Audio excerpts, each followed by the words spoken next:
Hey everyone, welcome to the Valor channel. Today I'll show you how to fix the Epic Games account not found error. So when we log into Epic Games, we already have an account here.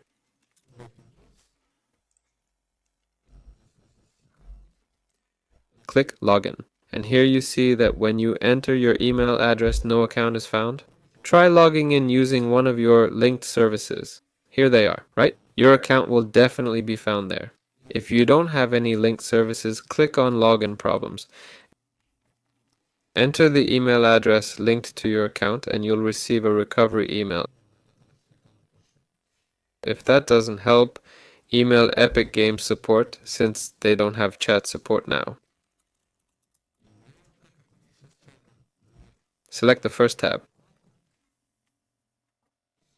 Here you'll find a chat where you can describe your problem.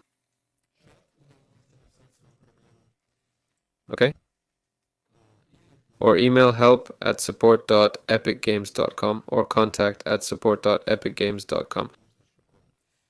They'll respond to your question accordingly.